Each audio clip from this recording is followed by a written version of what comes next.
Into the Nexus is a production of amove.tv. Bookmark Amove TV for other great video games and eSports podcasts. Into the Nexus is sponsored by listeners like you via patreon.com/ITN.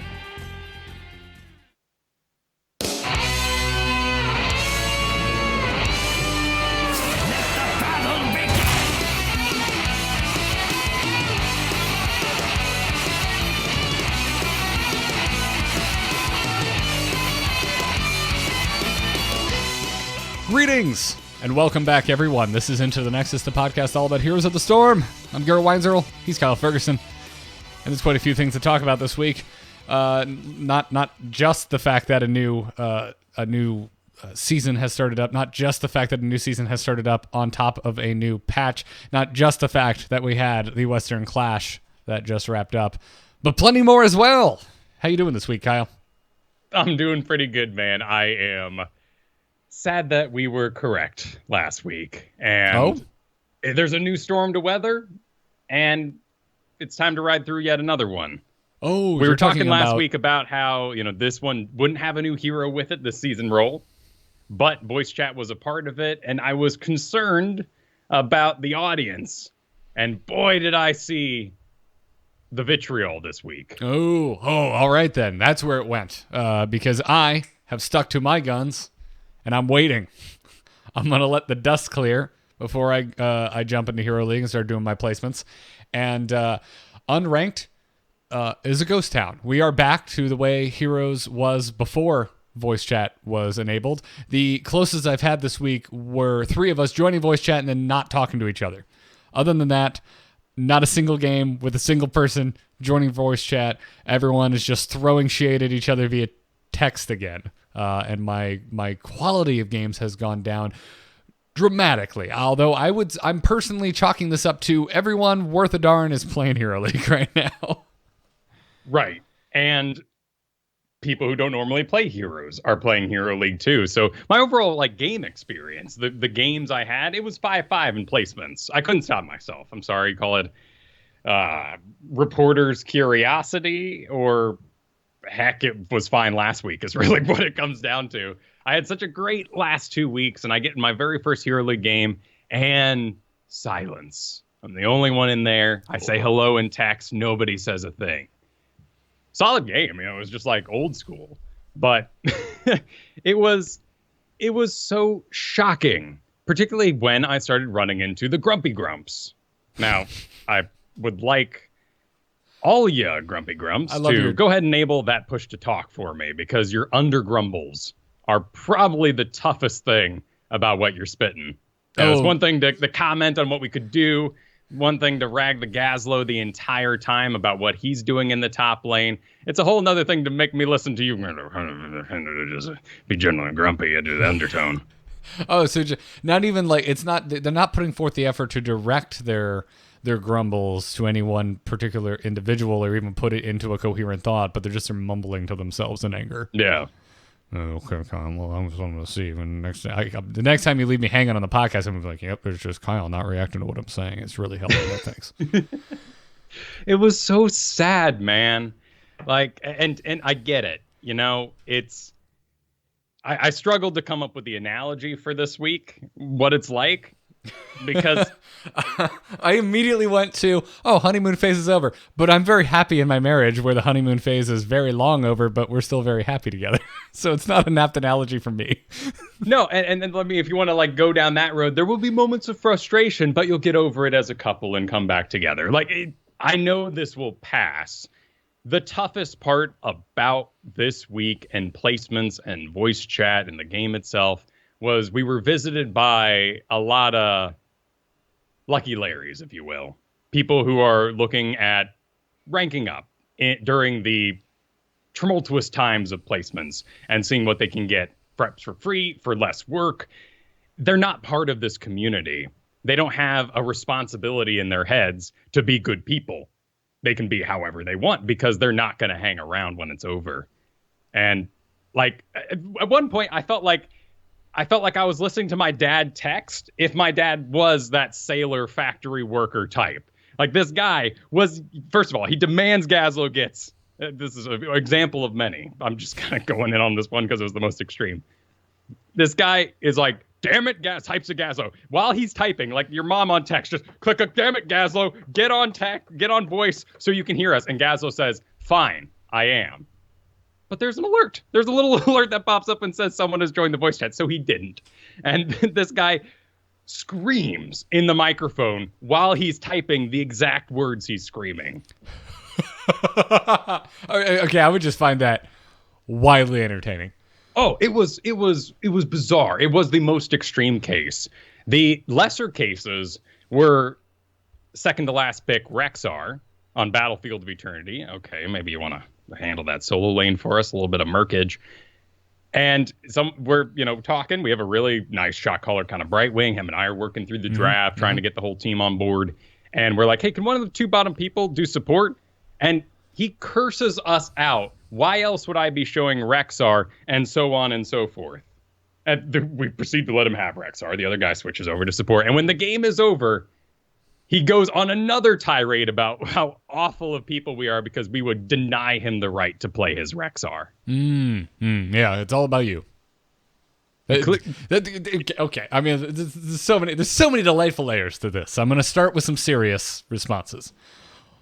One, that is the type of attitude that really bums me out in this game.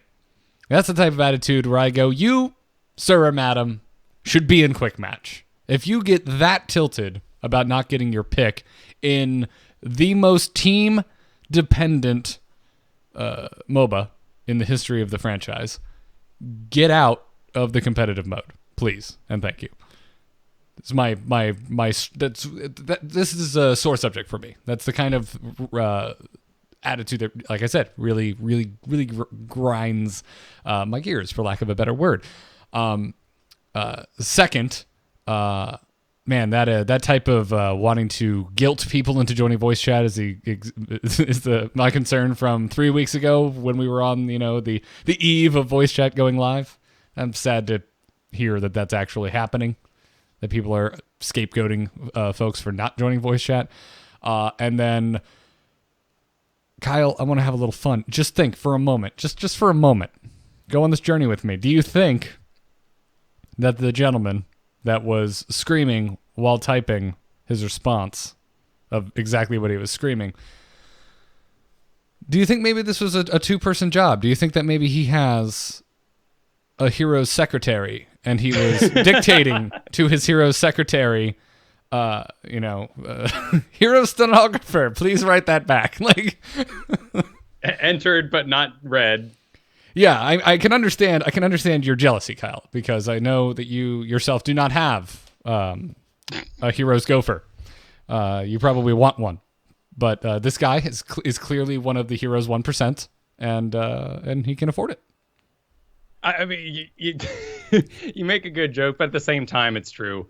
There are lots of reasons why I'm disappointed this week. I'm disappointed because my previous experience was so overwhelmingly positive and useful that I got a little starry-eyed going into my placements. And I even made basic mistakes in my opening placements, winning and losing, where I was continuing to do just Blaze and ETC over and over again, providing stun tanks. But in a time of player fluctuations in the population, it's time to carry. It's time to smash. It's time to do really cool picks if you understand the nuance of a draft. Like I had Azul picked up on the enemy side, so I switched from my regular Uther kind of Stukov to Rhaegar because I knew as the Bone Prison pops, there's going to be one target for everything, and Ancestral's going to counter that. And those moments were really rewarding. I played some Jaina this week. I played some Samudo. Like, it was really awesome to win these games with all these different heroes.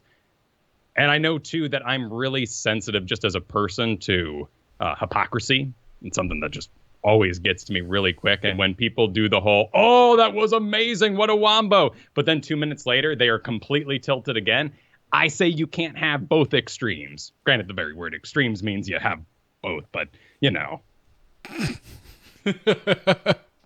you shouldn't be that susceptible to swings in the middle of a game that doesn't even go that long.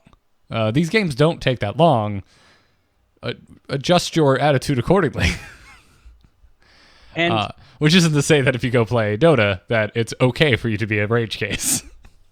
right, particularly for 75 minutes straight or however long that particular match goes. Well, I mean, at that point, it sorts itself out because those people have heart attacks and the rest of us don't. You just wear yourself out, You can't man. be that angry for that long. Falling asleep in their streaming chairs online. Yeah. Yeah, man. It's. I mean, you can try and justify it socially or analyze the social situation as much as possible. And I have my thoughts. I talked about a lot of them last week that I think you and I had such positive experiences since the launch of the voice chat feature. And I primarily likened it to the time when it came out. We're a year after 2.0. We're at the point where they're finally slowing down on everything. That like the game had settled. There's nothing else really new and shiny short of Maiev that has come to the game recently. And we're not even at the point of placements. Actually, we're at the tail end of a season. So my thought is, and I still believe this, that the only people that were left last week playing Heroes of the Storm on the regular were people that truly were passionate about the game, that had a true love for the game, and that you're going to have a connection with. More often than not, you're going to have a connection with. So now we're back. Placements have begun, and the people with those attitudes, they're not going to keep playing. They probably come back every placement season to come in, get their placements in, and try and make their mental EPing match the placement that they get on the screen. And if they don't, they're going to rage quit until next season. And that's partially the problem, is they don't continue their investment. And that's not something, I think on a personal level, that's something for Blizzard to solve on a grander level for the game. Why do they feel the need to play 10 placements when they maybe haven't played since performance-based matchmaking, disappeared? Why now? Well, it's got to be the rewards. And if I place really high, I can sit on that and enjoy that medal to show off to my friends while I go back to my other previous, maybe more casual modes. Or you place too low and you're so angry at the game that you quit, hoping that next time will be better. And both those breed a really unhealthy placement period. And I wonder what it's like for other games. I remember this happening in Dota, particularly Dota 2, because they were building characters from Dota 1. Mm-hmm. So one of my favorites comes out, a Death Knight, with this invincibility power on his level 6. And I had to wait a month. Actually, I think I waited 2 months before I could play him, because everyone who picked that character was a complete nub. And everyone who picked that character is believed to be a complete nub. So it's just easier to let someone else have it, play my other characters, and then eventually get around to this guy that was my favorite. But that doesn't matter, Oh, I played him 10 years ago. Let me get him. That's a ridiculous conversation. It makes me wonder if there are constant World of Warcraft players who have the expansion come out, and they're like, why is everyone standing on top of Khadgar? You guys are asses, get out of my game. Like, is there that feeling? Are there times when there's such a good time walking dungeon event that a bunch of casuals roll into the game and people are sitting there going, oh, you're ruining this? Yes, I was that person, and it was Ulduar, and it was 2 weeks ago. Oh, okay, but you were playing with like a group that was on board with you, right? Well, yes. I play with my raid team, who I hesitate to even call that anymore because I haven't raided with them in like 3 months, and now I'm just that guy that's here comes Mr. Podcaster again, Mr. Too Busy to put in the hours week to week, but when a cool time walking raid shows up, guess who wants to roll with us? No one actually says that, but that's how I feel. I think that's a responsible way to feel. But I legitimately miss my raid team, and I legitimately wanted to run Ulduar. So, Yeah. But yeah, man, I don't know. It just wants me out. And obviously, everything I just rattled off, that's my opinion. It's not perfect. There's still going to be, salty sad sacks left after the great exodus of people who think matchmaking is still broken. It's fine. It's, at the end of the day, it's any other online game. You're going to have this issue everywhere. Well, and it sounds like they have succeeded in their goal of reducing the uncertainty during the placement matches. everyone I've heard from has had either their tradition happen to them, which is kind of bad, where they climbed up to X rank and then are placed back at the old rank, and every single season they have to redo this climb and they get placed back again. Or you are just kind of solidified in your MMR, like I am in the Diamond 3 kind of zone, and you get dropped there at the start of each season, and things are pretty much how they should be. Most people have had at most like a 1 division, a silver 2 to silver 1 changeover, way different than last season where it was rather wild. I'll say. I'm anxious to see what happens to me. But I'm gonna wait. Because I don't deal well with it. People who tilt make me tilt, Kyle. Well, and I'm an emotional sponge. Yeah, well, and they're giving you energy. It's rude. I mean, outside of just what you choose to say, it is rude to launch that much energy at somebody because you're basically playing hot potato. And you are giving me this burning object that I am either going to have to hold on and be like, oh, that hurts. Oh, or I'm going to find the first person and go, you take this anger, and throw it at them. And that's not right to do. So I wonder if video games, because they're corporations, could have a more Disney-like atmosphere. If I was sitting in the middle of Main Street, USA, screaming the most vulgar things I could think of, saying that your play made me ill, in so many words, I would be asked to leave, wouldn't I? You wouldn't be asked. You would be forcibly removed from the premise. I would probably be tackled to silence me faster, right? The family joint, you know? With any luck, by someone dressed up as Goofy.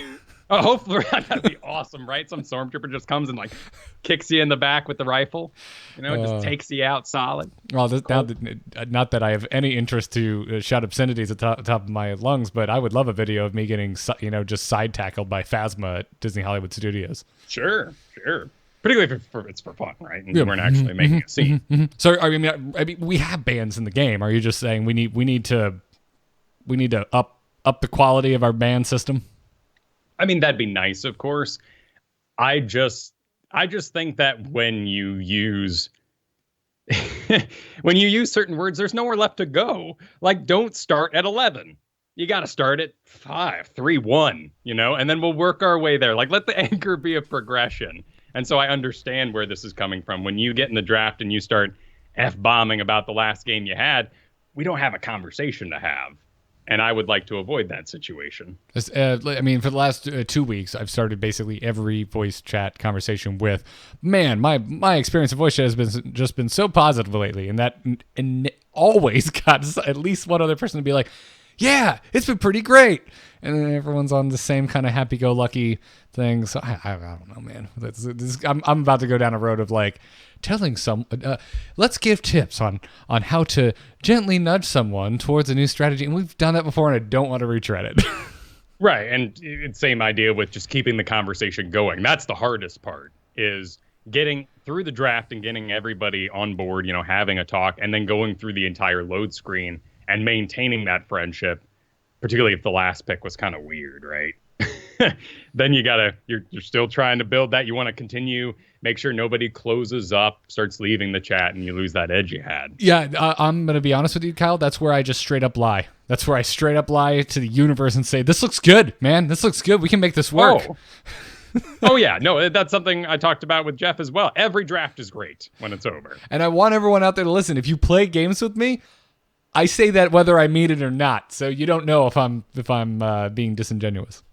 I had a guy in my stream, this was months ago now, but he was like, why is it okay? Why is Kyle always saying things are all right? This is not all right. Stukov's not using X. So-and-so did the wrong build. But the chat's just like, it's his way of resetting. He's not going to rag on his team league team because they're spec when there are more simple things to fix. And the same conversation, sometimes someone's yelling at the Chromie and you're like, it's kind of the result of the 10 minutes ago feeding that happened in the top lane. Let's not even have this negative conversation because it was a world of other things that led us to this point. Yeah. I mean, if you get to the point where you iron it out where there is absolutely no other pointers to give other than, well, maybe you should have taken a different talent at 7.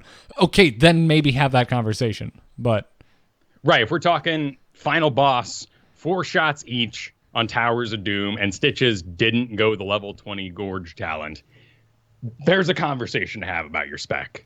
That could have won the game. Yeah. But in most cases, in most talent tiers, I don't think you'll find that kind. And I didn't actually see talents getting picked on. It was more just like Rainers, Gazlos, just Rex, just lots of people just wanting to play their mains, and being defensive, that they would get called out for it. And I understand that too. You want to play Murky. The game has Murky in it. If they didn't put Murky in it, then why is he supposed to be played? What's he doing on the character roster if I can't play him? Right. And most of the time, too, those are the type of picks I get excited about. Because chances are, if you're picking it, I have a feeling you know what you're doing. It's a show hero. Me something new. Yeah, exactly. It's a hero you're passionate about. If you're picking Thrall this week, I don't know what that means. I have no clue. It means you have read into Twitter and everywhere else, and you're on the Thrall train. I'm on the Thrall train right now, but damn it, I used to like main Thrall, and I'm back on that train just because he has a place again, not because the universe is telling me to pick him. Well, that's a whole nother. I enjoy those guys, the trash talkers who don't always do so well. They're fun. I had quite a few Thralls this week that was just showing up with like Crash Lightning Man. I'm just gonna wreck these dudes. Watch me. I'm just gonna trash them. I was they get owned in the beginning, and it doesn't go so well. And I was playing with Bo from the core earlier today, as a matter of fact, and he was doing the Thrall trash talking for me. I was playing Thrall, and I was like, oh, I don't know about this, man. And Bo is just like, oh, isn't it great to just do whatever you want and not give a shit? Like, he's just going, I'm like, but you're in the back as Anna healing my ass, and he's talking all this good shit about my Thrall, like dunking on everyone. It was wonderful. There's a fabulous thing about Gorath, particularly when we draft together. Everything he picks or I pick, we each go, ooh, for each other. Because we're really the fills of the team. Kristen's probably going to be on Sonya. Scott will probably be on Stukov. John right now is 100% Leoric, and I'm loving it because there's so much tank busting and Tychus and double tank going around that we throw Leoric Sonya in their face, and they're like, oh, what's the structure? How do we beat this? It's been a great time. But that leaves us both filling, and we're always just applauding each other. Be like, oh, yeah, oh, wow, Samuro, that's awesome, man. Oh, you're doing that? That's cool, man. You got to get stoked for each other. Get stoked for each other. Well, I'm sorry to hear that the chat hasn't been too great for you, Kyle. I mean, I'd be lying if I didn't say that I kind of assumed that this would be the outcome of a new season. Oh, totally. I mean, I built my house below a volcano, like it feels that this is just the time of year. It's the time of year. First of all, it's that February, March tough time. And it's a season roll after the last big scandal. It was not the correct happy time to be having this conversation. Perhaps maybe it was better that we had it last week as a looking forward, a hope that it wouldn't happen. But this always happens. I always settle into mains at the end of the season, particularly back into tank and support. I'm trying to provide enough stuns to win the game. And I'm surrounded by the main player base, the community, the people who want to be carried or supported, I should say. They want to do the carrying. I want to support them and watch them be awesome. We have a good rapport here. And I have to remember at every season roll, there's going to be this wave of new old players, as it were, the snowbirds. And I'm going to have to carry again. And when I made that choice after even 2 games of ETC Blaze, won one, lost one, but still just wasn't feeling the impact with the players around me, I had a much better time. Yep. Well, I hope it improves over time, and there's a million and one conversations to be had on the subject. Whether I think we absolutely need a better report and ban system. Better penalties for people who are terrible online. But at the end of the day, I mean, just be better to each other. Damn it. Yeah. I just hate that this is so common that you can call it like, well, here comes the ugliness, and it shows up time and time again. So, I mean, until there are better checks and balances in place in the game itself, I mean, just do whatever you can to be a little bit better out there. Well said. Well, there's a lot of news to talk about this week, so let's put a bow on that for this week, and let's talk about the Western Clash. We're on, boys! Ha-ha! Let's liven up this place! Point me to the stage. Click the play button and let's get started. We had our first real big event, man. Our first big esports event, the HGC Western Clash, happened and wrapped up this past weekend. So if you're one of those people that, frankly, I tease a little bit and think esports results are spoilers, I guess run away now. But yeah, we're gonna talk about it. Kyle, my friend. Yes, yeah, I was waiting. I was expecting it. Oh. I challenge any other finals to be better than this year. These were amazing, and while both teams played spectacularly, the real victory in my head was Heroes of the Storm. As cheesy as it is to say, the dev team, all the work that's gone in, ignore our whole conversation about people, let's talk about the video game. This was a showcase of how much we've grown over the last year. You could talk about tracers and too many Diablos or whatever. The fact is, the interactions between these characters were so unique. The idea that Diablo would cast his shadow charge and push Tracer outside of the silence zone of the Leoric Entomb, followed by a Stukov, into a wall, and then pick her up and slam her back into the Entomb wall. Like, this is all so cool to see. And these new characters really did fill out the game. And it wasn't the same old double support Vala that we saw a long time. Now, there was, of course, a lot of casters doing their best to try to guess what's coming next, knowing it's going to be Greymane. But that's going to happen in any game, right? Could he rush? Well, it's the first 6 minutes of the game. Of course they might rush in StarCraft. Yeah. Yeah, the picks were... The picks got long in the tooth. But I don't see how you fix that. When the game first launched, or at least was getting into esports for the first time, they would do it on tablets, and then we would have sort of a shortened draft that was sped along outside our normal counters. Lots of people are calling for that to come back. There was quite a bit of downtime. I struggled to even call 5 minutes, even 15 minutes downtime when I remember what esports looked like in 2011. Yeah, but if you think about it, I mean, like when you and I used to go to MLG, God, we would sit there just bored out of our skulls for not almost 30 minutes in between rounds sometimes. I grew to have quite an appreciation for Halo and Street Fighter as a result, because they were in adjacent stages. But yeah, I mean, it's when the picks aren't that surprising, the draft is boring. There's no other way around it. If you know what's happening, if you know what's coming, short of maybe one or two different heroes, do you really want to sit through that every time? Maybe not. This is all part of that conversation, I think, that is important to have, as this is the first big event of the 2018 Heroes. Yeah, and I really want to be careful not to harp on. I don't want to sound like I'm complaining about the meta being stale, because the games were great. Yeah, like, they were really stellar games, and one game from the next was very different, despite the tanks on the field never really being different. Maybe different players playing those tanks on different teams, but we were seeing the same tanks game after game. But the plays, man, the plays and the strategy, it blew my mind. And if you haven't watched it, man, go watch the finals. Holy hell. I mean, we've talked so much over the past month, even more than that, about how detrimental it is in this game right now to be behind even one level, whether it's a talent tier level or not. About how when you are playing a game at home, if you are down a level, you should probably not engage under any circumstance. And yet you can go and watch these finals, and you can watch game after game to all possible games that could have been played, of watching two teams play beautifully from behind, and the team that is behind will swap game to game, and sometimes they will swap within the same game. It was awesome to see. Plus, I mean, Zealot here they just amazed everybody.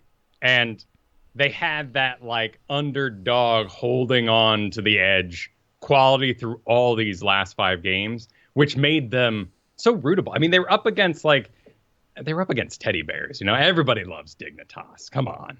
I was going to say up against undefeatable gods, but sure, teddy bears. Sure, why not? I mean, right. Well, there's like, you know, there's abrasive pros. There's people that you're like, yeah, they win, but I don't want to cheer for them. But Dignitas are just like, it's just the home team, you know. At least in my head. Yeah. It's I'm trying to like I feel like even if Zealots had won, I don't think I would have come away any more stoked for them than I already am.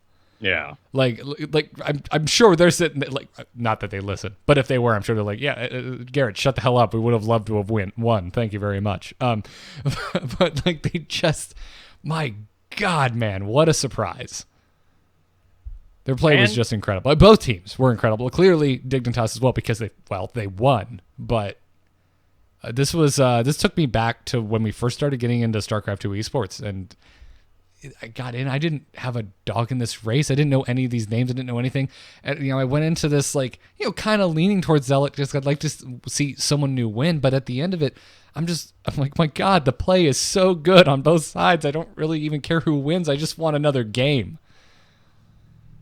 But over time, we both lost that feeling in StarCraft. And if you haven't been watching recent StarCraft, it's nothing but the names we know. It's an old man's game, but my God, after this many years, are they amazing? Yeah, I watch highlights every now and then. I don't follow it like I used to, but yeah, it's pretty rad.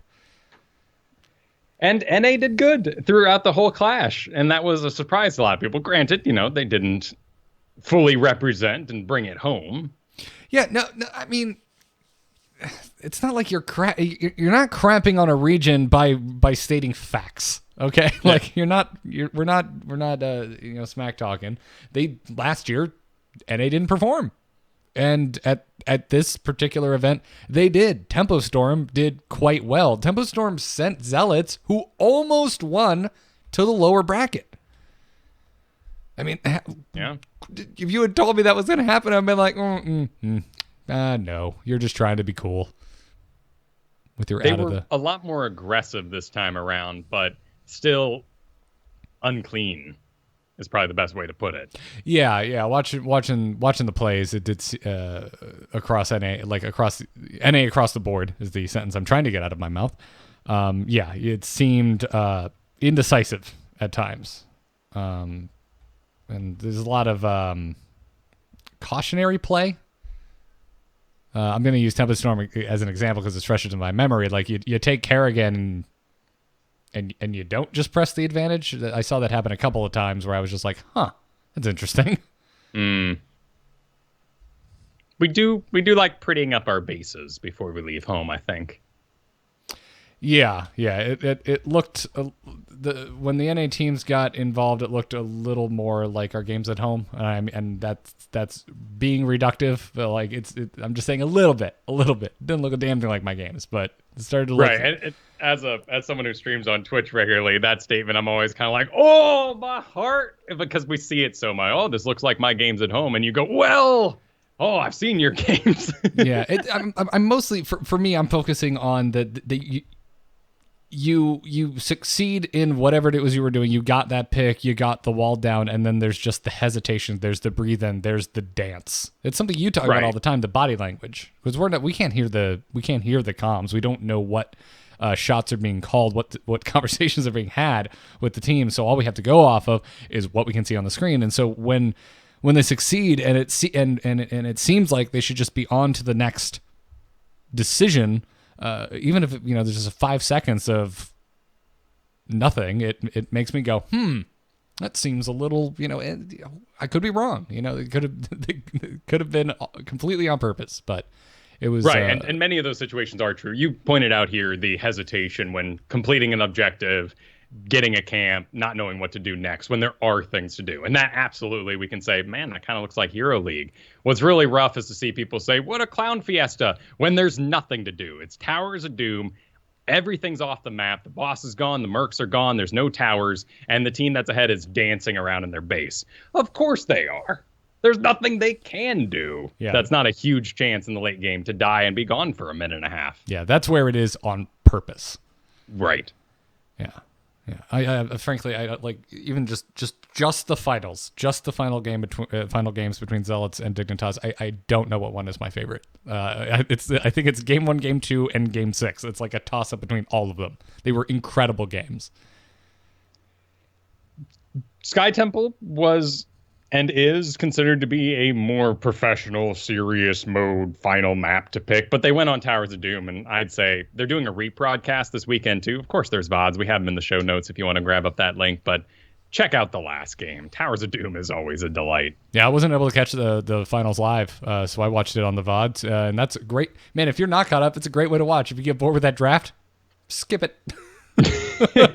I found myself going just to the very end of the draft because I wanted to see what was banned and what was picked, and then go on. So, and there's another conversation being had in the background of the Western Clash because it was so good. But when I tuned in, I saw 30,000 people, and I don't want to, start the Twitch comparison pile. That's just a unmoving conversation. What's more interesting is that we're hearing from a lot of people that watching the HGC doesn't help them at home, and in fact makes them more frustrated when they get to their home games. And so people are avoiding it out of either maybe burnout, maybe the draft is too long like we've been talking about here, or simply that, yeah, that's nice combo, y'all. There's no way I can even get Leoric. I don't know a Leoric who can entomb, and I don't know a Stukov who can follow that up with a silence. So what use is this to me? I would, I don't know. There's, because it's heroes, I have all of these caveats I want to add to that, right? Like, I think yes, but is kind of my response is like, I think that's true if you've watched a lot of current heroes. Like if you've seen a lot of games on the same patch that it's being played on. That's probably true. So you probably just straight up burnout. Probably nothing else you're going to really learn from watching it. But if you haven't, or it's a new patch, I think there's typically something new to learn, even if it's just single hero execution. That's true. There's also some really good points being made about the way our game works as a team-based game. And level 1 complete nub watching Dota or League of Legends can identify the carry because they're one dude running into a group of 4 dudes and killing them all, and get excited to be that character and buy those items that will create that build that he did and copy his play style. When you're looking at Leoric, it's dependent on the other 4 moving characters. So our esport is being noted as maybe not as useful as it could be. That's true, but should it be? I think is another question I have. Like, why does that matter as much? I'm not sure I would want to watch it if it was as useful to me. Do you think I ever watched StarCraft thinking, yeah, I'm gonna get online tonight and I'm gonna play like DRG. It's gonna be wonderful. No, I do not have the physical capability.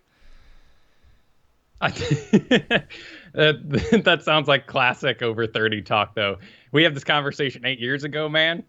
I think I'm like, yeah, I could get good enough for that. Sure, why not bust it out in a weekend, But I've learned my limitations as I've gotten older. Oh yeah, I don't. But I think it's more analogous to traditional sports, man. Like, yeah, you don't expect to go watch the Super Bowl and then your flag football game in your backyard to be the same. It's not gonna be. So why is that? I don't know. I don't see that as a negative. I don't understand why that's being put out into the universe as a negative point. I think that's fair to say. Yeah. All the other things you mentioned, I'm with, man. Like, I was bored when the game wasn't on, when we weren't in a game, and it's nothing against the casters. I thought the casters did an amazing job. Not to mention, I was just just so happy to spend so much time with Gillian Dredd because I'm such a Gillian Dredd fanboy. But yeah, I mean, that's just production. That's the game. That's the growing pains, I think, for Heroes of the Storm, is them trying to figure out, what to do when the picks are that obvious. How do we maybe alter this? And it's something that should be fluid. If picks start getting more adaptive, maybe slow it back down again. But for right now, let's find a way to maybe speed that draft up. That's fair. Yeah. I think that's a great point to take away from it. And that's something we can suggest to the Blizzard team that is achievable. Let's see if we can narrow down that draft time. Let's see if we can get that in our home games too. Because you're asking me to talk to people I don't know for 6 minutes straight. And it's difficult to keep them involved, Keep them active, keep them happy. Are you suggesting just cut the draft timer? Hearthstone just did it with their first 2 turns. Right. There's lots of things about that. You look at Quick Match right now too, and it is complete madness with all the different perceptions. And I mean, in particular this week, I faced multiple Hanzos where they were saying things like, someone camp. And I'm looking at your level 4 Talents Hanzo and going, you camp. That's your job, sir. But they learned in Quick Match where we're all just trying to stop each other and we're not evolving our builds to become what the team needs. We're just powering games blindly picking in. So is our frustration with draft a result of the way Quick Match plays? Is our understanding of what Hero League's like during placements actually because people don't learn those lessons from esports because they can't achieve it? Because they don't have the friends to pull it off with. And I think you're hitting on another point that I would argue they're not learning it from the intro experience to the game itself. And that's a point too. I had someone in my chat this week make a great point, and they said Genji was dragon blading on top of the silence. How was that possible? And they were thinking about deflect, and it looks like a phase or some sort of channel that Genji's doing. Why didn't the dragon blade go away? But it's more of a form change. It's like Tychus jumping inside of an Odin. Right. But where do you learn that interaction? Playing against a bunch of Genjis and going, buggy ass game. Well, yeah, or being like genuinely curious and excited like I get and wanting to explore those ideas, but we can't expect everybody to do that. Right. And maybe the game itself needs to be better about telling you about that kind of thing or explaining that type of concept. We need a Clippy? Maybe not that far. Definitely not that far. I'd settle for Pocket Uther. It looks like you're trying to attack Genji. Yeah. Did you know that by attacking into Varian with his level 4 talent spec, you actually gave him more parries to use later on in the battle? Oh! I mean, basically, in the current state of the game, Uther should pop up every time you die and said, you probably stood too close to somebody. At the moment, yeah, that's probably true. It's probably true. I mean, you could code it in that if there's a Varian or a Genji in the game, that always pops up when you die. True. Yep. All right. Well, let's move on, man. We got an update on ranked player distribution, and we haven't gotten an official one of these in a very, very long time. This came from the Hero subreddit. A user named RaiseLX made a post and just straight up asked Blizzard, hey, can we get an update on league distribution? And, mentioned that we haven't really seen stats since Season 1. And Blizz Travis obliged. He got in there and told us what the breakdown was. So 7% of players are in bronze, 35% are in silver, an additional 35% are in gold, 15% fall into platinum, 7% into diamond. Congratulations, Kyle, you're in the top 7%. Sweet. And 1% in masters. On the surface, I like this distribution. It's pretty. It's sad that there needs to be a bronze, but there needs to be a bronze, and it should be small. Just as the elite of the elite should be, the top, there should be a bummerific bottom. Yeah, I mean there should be some weight, right? To the leagues. And also, if you'll notice, I mean, more than half of the population falls into silver and gold. Tell them that sweet story. Yeah. It's never been told. The 77% of the player base is gold and below. Oh, I know where you're going. I know where you're taking I this. am. Here I go. But the mount reward is platinum and above. I don't know. That seems dumb. I do not have an intelligent discourse for this. I mean, yeah, there's an argument out there somewhere. It's like, well, it's more prestigious, and that's fine, but just give people the darn mount. You have a more prestigious version of the mount already in the game. Spread out that other version that doesn't have armor. Well, and it's sad that people are hard at work making these assets for the game that are only given to such a small percent. Unless you go into Team League, then you automatically get it. But that's more of like a catch-up mechanic. And there is a fabulous time to be playing Team League. I mean, there is no wrong balance in Team League, because if you lose, your whole team lost. Too bad you suck. Like, it's fine. If you lose Team League, it's working as intended. And there's certainly times where I do game the system with my team and say, you know what, this is the last 2 weeks of the season. This is probably going to be full of a lot of people just doing their placements. Why don't we jump in there and school some folks? Show them how it's done from 2 weeks ago. Yeah. Yeah, I don't know, man. I think Heroes could use more guaranteed and unrandomized rewards. I really miss Master Skins. Yeah, they were very motivational. They were extremely motivational. And like the game's solid on rewards, but it's so extremely randomized that and it never really ends. So for me, my brain naturally goes, well, why even bother? You know, like I'm gonna get on. I don't feel like playing for points. But what am I really gonna get? I'm gonna get another random chest that's probably gonna have something I'm never going to use or equip. Having a concrete goal of knowing exactly what I'm going to get for the effort I know I'm going to put in works in games. It's something that World of Warcraft has moved away from, that has bothered me. And Heroes has really moved away from it ever since 2.0. There were a lot of things good about 2.0, but I don't think the gem system was one of them.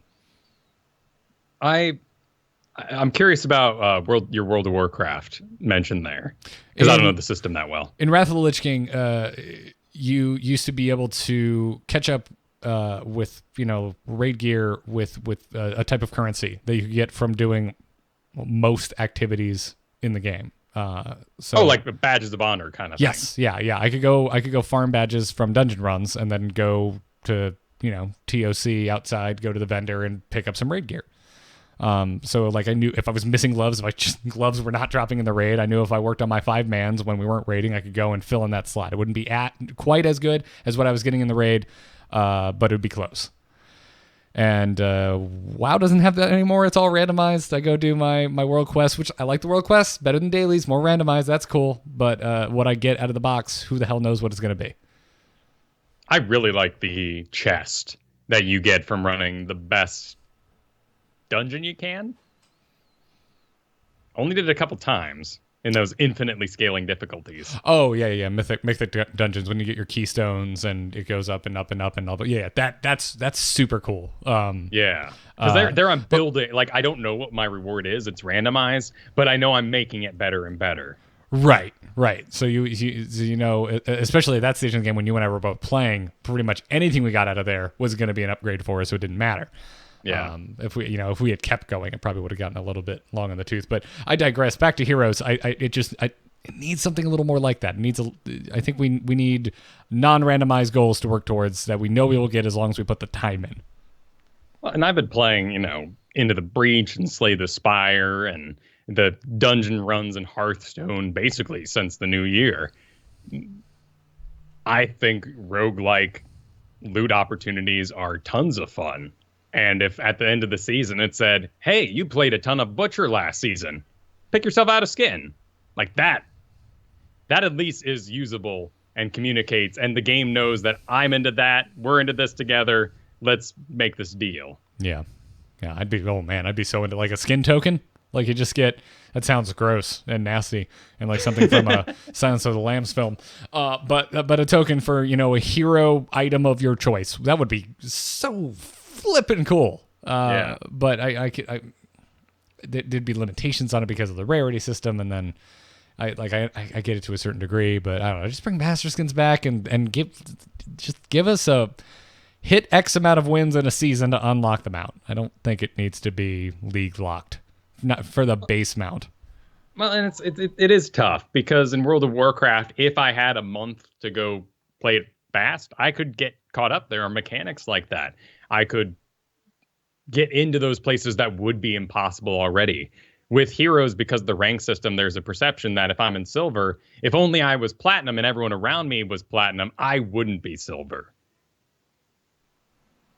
I don't feel like that comes up in World of Warcraft as much because you can change it. Yeah, and I mean, a catch-up like mechanic like that, there's really no analogous mechanic in Heroes of the Storm. Right. And I think all of us have had the cute idea of make a test, make something. But they did that in Mist of Pandaria, and I remember guides coming up on how to beat that thing, and I thought that was the lamest thing on earth. It was extremely lame. I hated those things, those single-player scenario things. Yeah. It's nothing like actually playing with real people, and they never quite get it, and it's usually needlessly hard. It was a great gear check for some of them. Like some, I simply couldn't out-heal the damage, and I knew I wasn't ready for those certain scenarios yet. Yeah, but they're not gonna. You can't make that experience an AI test in Heroes of the Storm. It's not going to be a damn thing like playing with real people. No, and ultimately you're going to have some guy come out with a thing. If you stand here, exactly here behind this tree with the sight blocking, you can complete it with no trouble, and you'll never get hit because the AI breaks. And Right, absolutely. So, anyway. Moving on. New season's here, man, and the patch that we talked about last week that was on the PTR is now live. Sony had an undocumented change. Life Funnel got moved from 13 to 7, but the functionality is the same. Sonya also had a undocumented change in that her block doesn't seem to be going away if you attack her too fast. This was mainly characters like Tracer and Tassadar at the moment. No. Shh, Kyle, don't tell anyone, man. Don't tell anyone, but the Malfurion needs to remove that block because his auto attacks are nice and slow, so that Tracer can do her full damage. Not like I'm really that concerned about the lives of Tracer and Tassadar at the moment, but I mean, Tracer's kind of important actually. Tassadar is not in. Tracer is in because she's the better version of Zeratul. She's the better version of all stealthies, as funny as that is. You go in, you do your business, and you teleport out. Yeah. I mean, clearly, I'm joking. That clearly should not be working that way. A Tracer being on the enemy team is one of the big times you should probably think about maybe not taking block. But yeah, that's a good point. Now it's just a blind pick. You're just like, oh yeah, I just take the block. Taking the block. Well, talking about bugs too, Kel'Thuzad seems to be suffering from a bug where his chains won't cast off of buildings. So probably just skip playing him in the first place until that's fixed. That's a huge issue. Yeah. If you're a Kel'Thuzad player. We already talked about Thrall just coming out of the gates, man. My goodness. Huge popularity spike. Really minor changes in the past, but this is a lot like our Lunara craze of, what was that, October? Yeah, just kind of didn't get nerfed. Everyone else is getting nerfed. Everyone else is getting reworked. Everyone else is getting tweaked. Just sitting there being old and dusty. All of a sudden, oh, my chain lightning bounces a little bit further. Let's go. And it was ultimately the stat increase he got back around Christmas, I believe. But he is now certainly one of the most popular characters in 1/4 of every games and has the highest win rate at 55% as of this morning. Now 54%, but it's all that Crash Lightning, and people are very excited about it. I'm feeling like just such a badass on Thrall right now, man, because when I'm not on Thrall, I see a lot of wolves missed. When I am on Thrall, those wolves are hitting and it feels good. You picked him up pretty soon after he came out and started maining him as a solo laner. Yeah, I think that was before Zagar, if I remember correctly. I got his master skin, I want to say, within the first 3 weeks of his release. Yeah, so I never really got into him. Because I don't play him, I feel like he's made of paper unless you are currently connected. If you're on top of somebody hitting them with Wind Fury, you're completely invincible. But should you have to locate yourself from point A to point B, you're a dead man. I mean, for the most part, that's not disingenuous. Team fights, your healer matters. All that stuff matters. The new chain lightning bounce distance change makes those indecisive moments where you're dancing around waiting for your tank to actually commit, so it's time to go in because heals are going to be flowing. The chain lightning helps fill that gap in. I think significantly better than it did before. Also, he kind of moves like a guy who made a mech costume out of cardboard. Oh, totally. He is stiff. he moves. Have you ever tried to make it when you were a kid? Did you ever try to make your action figures run that didn't have knee or elbow joints? Oh yeah, that's what Thrall looks like when he's running. Why do you think Luke Skywalker was always pretending to be the bike rider from Endor? Because it had bendable knees and I could put him in chairs and stuff. Also, it looked way cool. That was a cool outfit. I've always been a fan of the Scout Trooper. But yeah, so by the way, man, I just got to go back down my selfish Sonya rabbit hole. Sonya feels really freaking good. Yeah, what a wild ride. So Sonya gets this rework, gets this buff. We're all kind of wondering. In fact, last week I was even saying, like, what are we going to do with Spear? Is it going to be poison? But then you miss out on this glory of your pool Spear? No. Just take Spear. Just take the Spear talents. It's really fun and effective. Yeah, just don't even worry about it. Don't worry about optimization there. You get a reduced cooldown on your Ancient Spear anyway by 3 seconds. So, you'll have another one when you get in there at some point anyway. And you'll probably gank someone from about halfway across the map by the time you're 20. Yep. It's pretty solid. The wild ride, though, is the poor Malthael, my man. Oh, my goodness.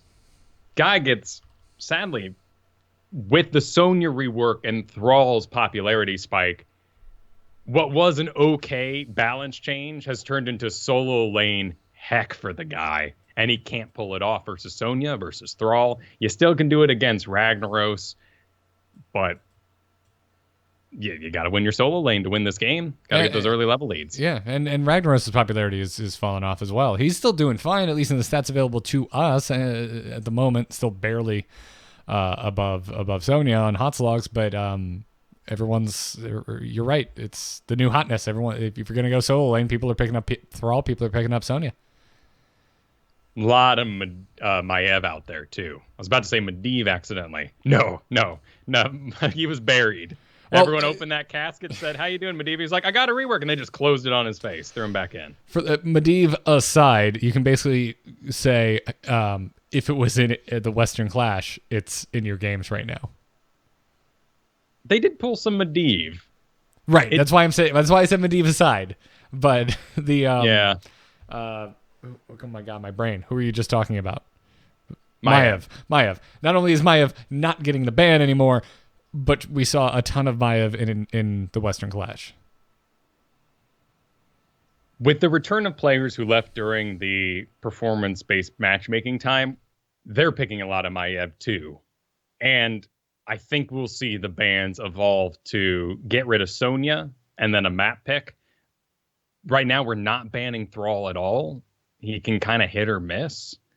I think we'll quickly get that under our belts. Yeah. I mean, Thrall is very killable, as you've kind of already pointed out. If you can catch the Thrall out, if you can hit him, a stunned Thrall is probably a dead Thrall. And that makes him rather volatile. But and as a support, it's really difficult to deal with Thrall because I often have something requiring more attention, like maybe a Greymane. Jaina kind of falls into this line too. Sometimes Jaina's with shielding, particularly at 13. Thrall, if he takes his Frostwolf heal at 13, they can become invincible at that point, and then they die suddenly for what appears to be no reason. And it was that they were caught out. They weren't built up enough stacks to get that heal or those shields on Jaina. Mm-hmm. Yeah, they popped their Wind Fury to go in for what looked like an engagement. It turned out not to be an engagement. They didn't have their Wind Fury to get out. Yeah. Or they did have it to get out, and there were stuns waiting for them.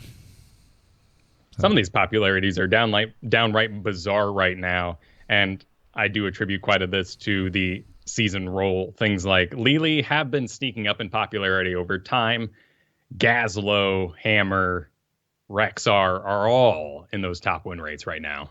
I mean, Lili and Gazlo and Rexar have been on top. They were on top all last season. Rexar right now, again, with the stats available to us, hot slogs not perfect, asterisks, yada, yada. Rexar has always been one of those ones with very few games played, but pretty high up there. Kind of like Vikings used to be. Vikings is still fine if you go and look at hot slogs. But yeah, I don't know. Those three, they've been good for a while. They've been good since the holiday patch. It's worth pointing out, too, with the skin release, that there was a big surge in Morales popularity this week, which makes a lot of sense. It's a good-looking skin. Hey, you get a good haircut, everyone wants to hang out with you.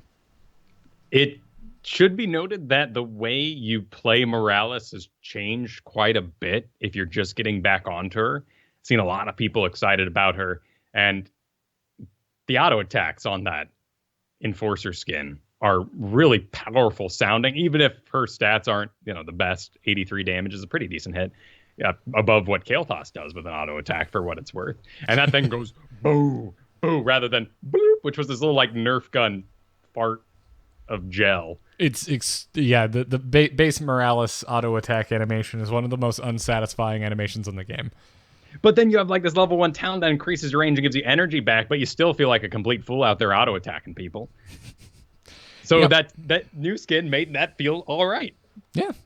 Sometimes that's all it takes, man.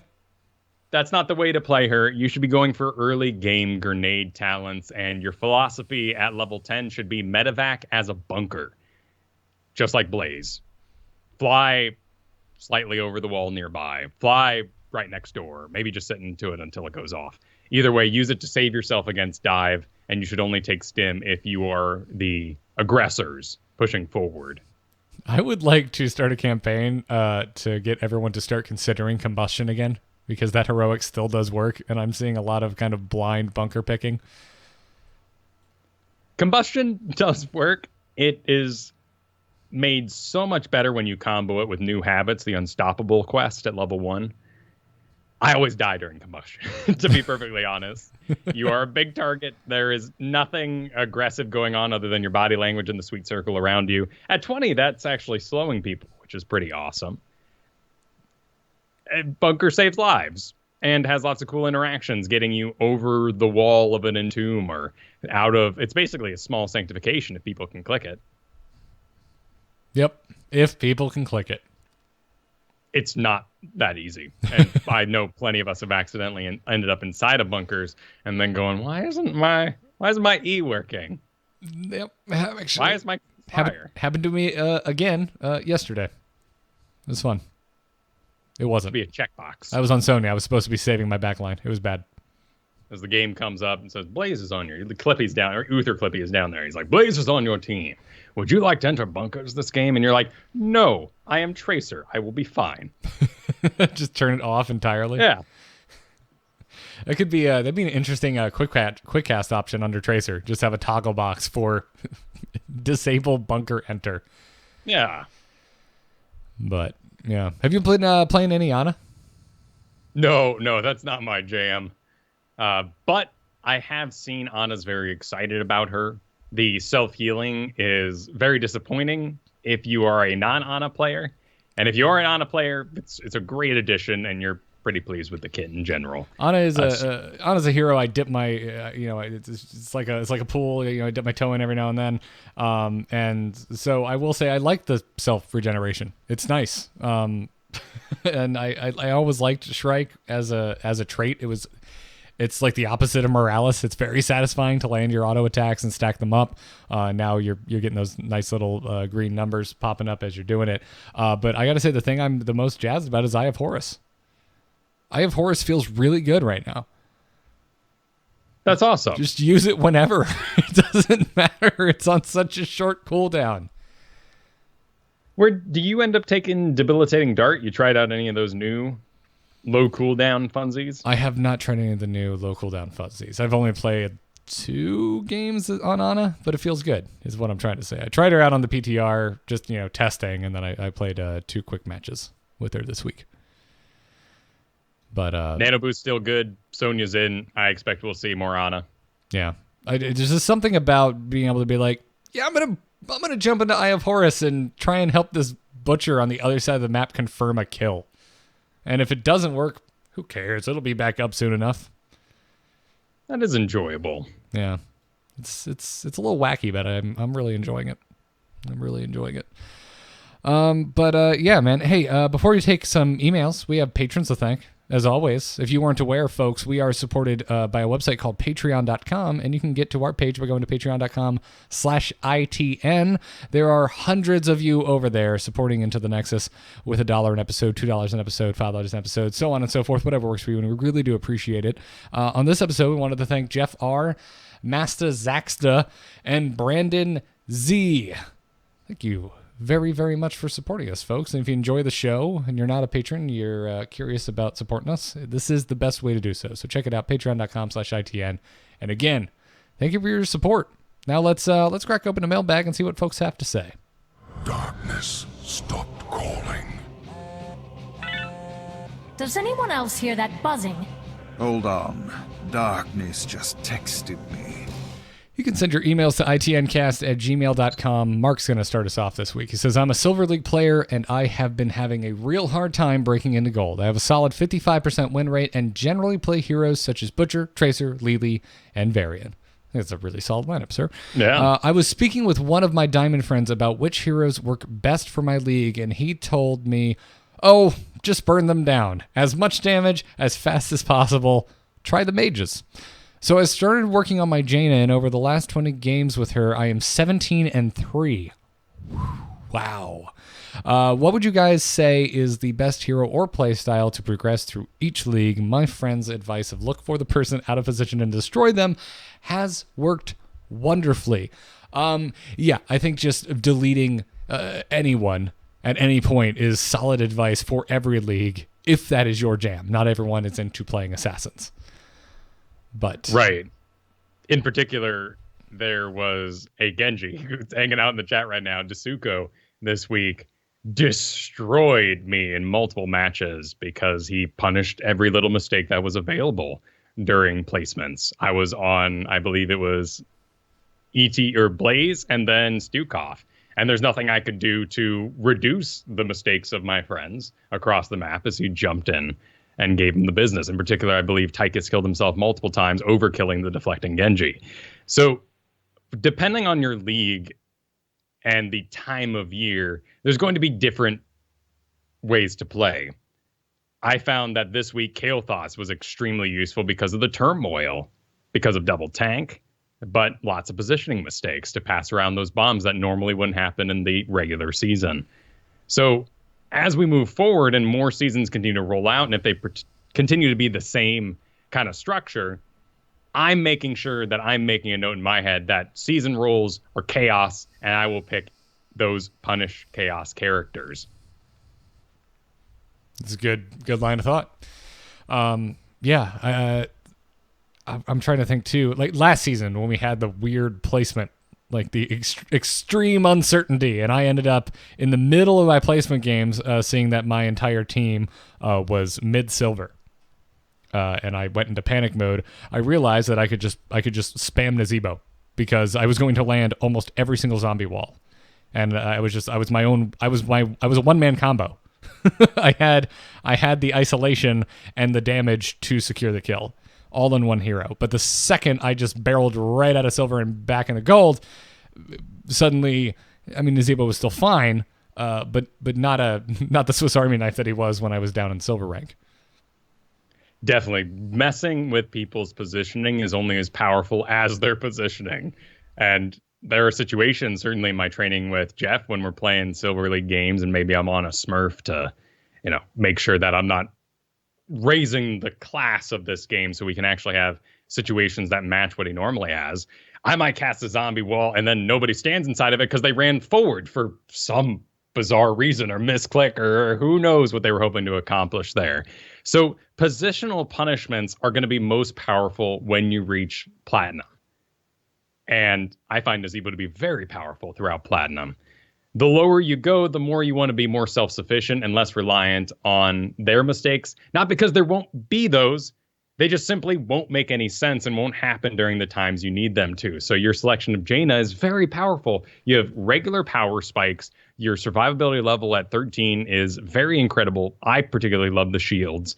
And each talent gives you one more surprise. Even something as simple as Ice Lance. If they're already chilled, you get that reduced cooldown. That's a faster amount of damage. I would also suggest Jaina is a great one for Battlefield of Eternity right now, because people are going to ban out your Valas and your Greymanes. And if you need that range burst, that talent can really carry you through. Yeah.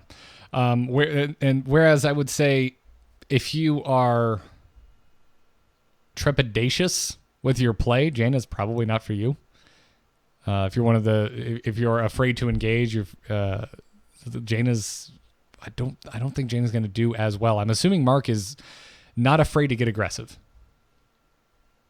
No, not with his Butcher Varian picks and right. Lily too. Tracer. Yeah. Yep. Yeah, exactly. Whereas, so if you are and you still want to kill things, I would recommend folks go down a self-regeneration melee damage roll. Look at your thralls. Look at, maybe not Malthael right this moment, but a few weeks ago it said Malthael, Sonya even, anything that has self-regeneration but still puts out good damage. Definitely. Always powerful, that, and really easy to practice too, because any of these characters we're talking about with self-regeneration are also normally maybe quick match stompers. Ming doesn't have any self-regeneration too much outside of her domination, but those are solid picks, and you will feel encouraged by your quick match time, feel good about the character, and have the confidence to go in and sport that in a ranked mode. Yep. And if you can find some wave clear in the middle of all of that as well, great.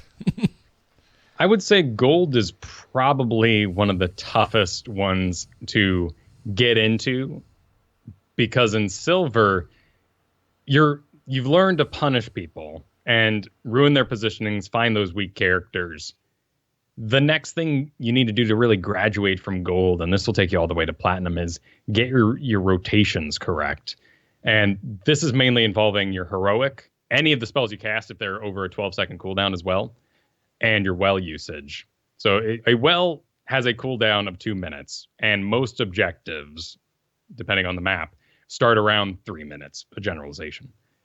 That means if you play real hard in the first minute, join that ridiculous mid-fight, fight as hard as you can in your lane, and you pop that well, you will have it by the time of the first objective, which means by the time that next objective comes around, you'll have another well and another well. It's really the danger in silver and gold when you use your well right at 2:30 and don't have it for that first objective, so you have to hearth all the way home, and then you grab it in some other random engagement because it's on cooldown at the wrong time, and back and forth. Same thing with your heroic. If you're looking at a 100-second heroic, be aware of that.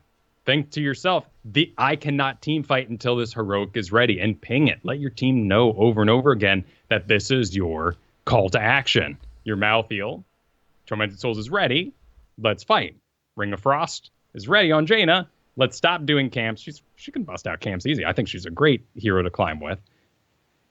Let's have that fight now. Yeah.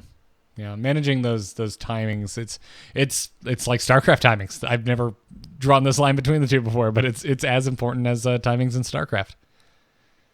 There's been a lot of StarCraft comparisons recently, and I've realized that the best I am is when I've got Zerg in their base. I'm my prime strategy is to get one keep down and then use that as the Zerglings or Mutalisks in the line while we have the Hydralisk battle out in front. And look at this big loud thing. I know I'm getting you in the background though.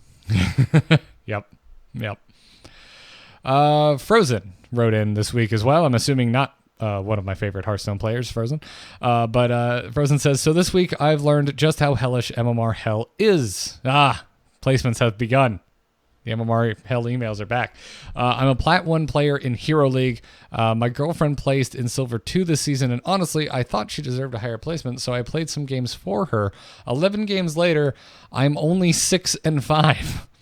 I literally just had a game where I topped hero damage and siege damage while spending most of the game 2 levels down and ending up 3 levels down as Probius. Granted, damage was spread around, but is it too much to ask for some finishing power on the team? The Stitches kept saving enemies / killing the team by randomly hooking Garrosh into the team. If I instead play Finisher, I end up in games where there are no opportunities to finish on and no support. Like I think performance-based MMR probably creates some bad incentives and is difficult to implement, but there needs to be something that rewards individual skill in the game other than just being able to improve win rate to 55%. Do you think Probius is the hero to climb with? Oh, I think so. Yeah, I don't think there's anything wrong with this Probius pick here in Silver, particularly if you're using higher level knowledge, because then you're soaking correctly. Your burst is very fast to activate, even compared to something like Jaina or Kael'thas. The wind up to getting a Warp Rift open and popping it isn't that difficult. Probius is an excellent. In fact, many people have used him in their bronze to GM challenges, as scandalous as those can be. Mm-hmm. But I have had this exact situation really only the one time, and that was back in Duo Q Hero League with you. And I remember the moment, and it was rather upsetting, but we were playing, and I was playing Raynor at the time because, that's how long ago this was. Yeah, that's how long ago it was that you could Duo Q into Hero League. But I remember being like, I can't carry you, Garrett. I can't. And you're like, stop it. Stop saying that. Because the very notion of saying that is that everyone around me is so bad and I can only be so good. And you're part of the bad people in that equation. But it's a team-based game. I actually, with my performance being what it was, I couldn't carry this game. And it was maddening coming from Dota to have so much executional power out on the field there. I know exactly what I was doing at the time, 2 years ago. Our understanding of the game was still pretty new, but for everything we knew at the time, I was executing everything I could. And I couldn't carry this game, and it was a maddening thought. Yeah, but you since have had similar experiences as well very recently when you've dropped down in ranks, where your higher knowledge is almost a detriment because you have all of this extra knowledge, you have these expectations, you execute on those expectations, and the follow-up isn't there. Where had you not had that expectation, you wouldn't have made that play. You probably would have just made a play based around the information at hand, and it would have gone smoother, even if it wasn't the correct answer. Correct. And I think the game is very well balanced that this is an issue. And to speak the game's praises, I don't think Genji should apply his own destruction and cleanup. And we've scaled him back in Dragon Blade, so you don't wipe the whole team and then be alive to shuriken them for the last bit. Yeah. That's great. It's great what we've done to Malthael. It's sad as it is for the solo lane in early game. That is effective. And you have to coordinate to pull off any sort of correct stomp in a team game. Yeah, I mean, this is the type of observation that led me onto Sonya at the beginning of last season. That ended me there because I felt I had to fulfill 2 roles, 1.5. I had to be a tank. I had to have this ability to decide for the team. You throw a spear out, you get the stun, you engage. That decision's been made. It's very apparent to your teammates around you what you want them to do. You could get tilted all day and night that their abilities don't land where they should be or used in the wrong order, whatever the case is. But as long as everyone's working for the same goal, that's still a good thing. That's still a positive in my book. And that was the one thing I felt I needed to do. I needed to be able to be a pseudo tank, but I also wanted damage. I wanted to be able to engage. I wanted to be able to start a fight, but I wanted to be able to finish a fight or clean up. And Sonya allowed me to do both of those things. You can't get all 3. I can't also heal, although I do have a little bit of self-sustain through Sonya, but I can't help anyone else. Well, and Sonya's got a lot of powers outside of that. She's a pretty solid shot caller character Because, yeah, you could stutter step on those camps, but I'm whirlwinding. Why even bother? I'll watch the rest of the map and help everybody else out. And that may be, on Twitch, you may get some cred for that. But hey, if you can just tank it while doing other things, that's really powerful. I think, too, when higher league players visit other leagues, we get everyone around us into trouble because we're palling, is what I call it. And both Gorath and I do this quite a bit to the detriment of our Team League team. We have quests. He's on Genji. He wants to get his, what is it called? It's a Zanshin complete at level 20. He wants to have enough damage deflected so that come 20, he can activate it immediately.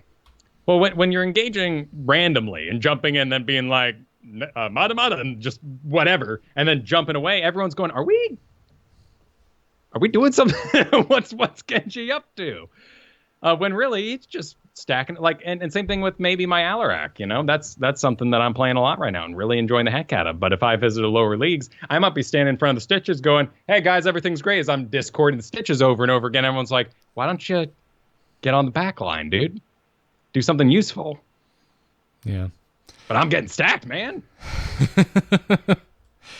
Yeah, well, I mean, it's you need that gut check, right? You need to, every now and then you need to think, like, how selfish am I really being right now? I would say taking a solo laner and winning that lane, but really, I think the thing I've always taught, and it's a little weaker during this current balance climate, if you have advanced game knowledge, certainly share it to the best of your abilities over comms and keep it simple. But use Merc camps. And in lower leagues, if you have that knowledge, getting a Merc camp going in the top lane while you get everyone else pushing bottom, or just look in other places, is one of the biggest things you can pull off. And Probius was probably confusing people around you. Yeah. It's not a hero I'm currently used to seeing. I can't think of the last time I saw a Probius drafted, as a matter of fact. It's been a long time. I've certainly seen him in quick match, but he's my Blackheart's Bay main. Oh, really? Okay. For unranked. Gotcha. My unranked Blackheart's Bay main is being disappointed that someone else took a specialist. Fair enough. That's what it is, and typically it's an Asmodan. There's a lot of Asmodan. Yeah. I still don't like him. I think he's fine.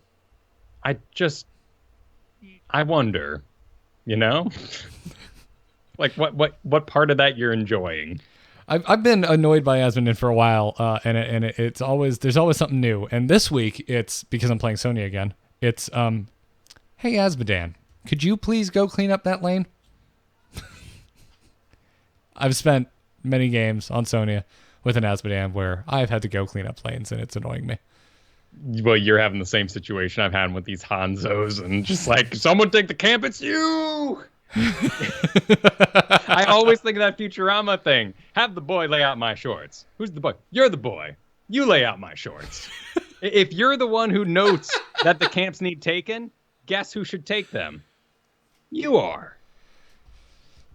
Well, if you're the Morales who knows that the camp should be taken, then you shouldn't say a thing.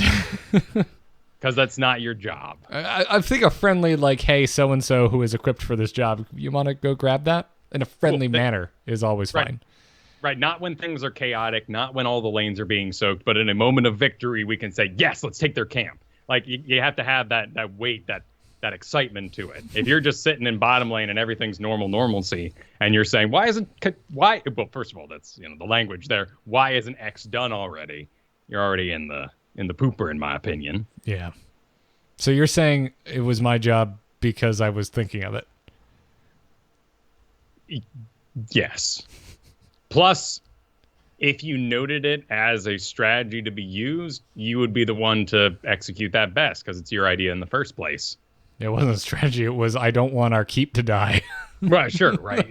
And who's going to clear the bottom? Someone clear bottom, and nothing happens. And there's been plenty of deadlock situations where things have gone wrong because everyone thinks someone else is going to do it. Right, exactly. So, anyways, yeah, I think it's a lot of, it's your own meta knowledge check, right? At the end of the day, coming back to Frozen's email, it's like, when I was in my placements last season and I dropped the lowest I'd ever seen, I took a break because I saw that first game with a bunch of silver teammates and I lost, and then I'm like, my brain shatters because I have an ego, and I just took a break and I came back to it and I was just like, okay, what are we gonna do? I'm gonna come in as blank slate as I possibly can. The only thought I'm really gonna put into it is the hero that I'm bringing into this, and I'm gonna try and just react to what's happening around me as opposed to having expectations. And think about that draft, and that's a very wide statement. And there are people who, I get to play with my brother-in-law quite a bit. He is Diamond, and he mainly plays only Genji in Hero League, and that's frightening to me. He doesn't really know how to draft, but he doesn't need that. So if you've got that knowledge frozen, that is where your Probius comes out. When granted, it's going to be a silver doing the cleanup for your Probius, but you have to build a comp. And that's the magical and terrible thing about heroes at the same time. Yeah. Nobody can do anything on their own unless they're just released and broken, and it'll be fixed soon. And dude, I've never been more calm than in those silver drafts last season. Those were the most sane drafts I had ever seen. I understood why everyone was picking everything. I wasn't seeing any weird, this is my main, it's all I ever played, it's all I'm ever going to play. Like, people were filling, and we never had a missing role, and it felt good. Yeah. But anyways, keep those emails coming. itncast@gmail.com. I'm just now realizing the overlay never updated. I made a new one. XSplit didn't do it. Oh, You're well. okay. Oh, well. Anyways, that's going to wrap it up for this episode. Thank you, everybody, for listening. Thank you to our patrons, our badass patrons, for supporting us over at patreon.com/ITN. That Patreon is the best way to help the show out. Every dollar helps. Whatever you can give, we really appreciate it. And if you're not in a position where you can't give, that's fine too. Into the Nexus is going to always be free. Don't worry about it, but we do appreciate the support we can get when we get it. Also, huge thanks to our producers, Declan H. and Cheesy Bob. Thank you, gentlemen, very much. We have Into the Nexus t-shirts available, shirts.amove.tv, coffee mugs, pint glasses, custom etched glassware over at etched.amove.tv. Our Twitter for the show is ITNcast. And we got to thank Gorath, not only for just being fun to play with earlier today, but for making our intro music, and BrianGriffithMusic.com for our outro. Kyle, you do other things, more Heroes content, more non-Heroes content. Where can everyone find that? You can find me over at youtube.com/Kyle Fergusson. This week's Learn to Play video is Vala, particularly the value exchanges on Hungering Arrow. Sounds a little boring. I did it as fast as possible. It still took 13 minutes, but you should watch it because it's a really important look at how you can adjust your character's sustainability or burst based on the situation and to help fill out that team better. We have a lot of blind builders right now just doing the same talent picks. You can transform quite a few characters, so check out that particular one. Dope. I'm Garrett on Twitter, everybody. All the podcasts I do at amove.tv. There's a new Let's Talk About Star Wars up for the Rebels finale. I suggest everyone go and listen to that. I have also rebranded my solo show, which was previously known as The Angry Nerd. It is now known, because I always have to remind folks to spell my name with 2 R's and 2 T's, as R2T2. So you can find that wherever podcasts can be found. And I'll be doing a new episode tomorrow. I actually have no idea what it's about. We'll figure it out. May just talk about Into the Breach again, because that game is really fun. Or might do another cocktail, or who knows, but we'll figure it out. Go listen to that. But all the podcasts, plenty more to be found at amove.tv. Also check out nomoonart.com. That's my graphic design portfolio. That's going to wrap it up for episode 207, despite what the overlay says. And until next time, good luck and have fun. Take care.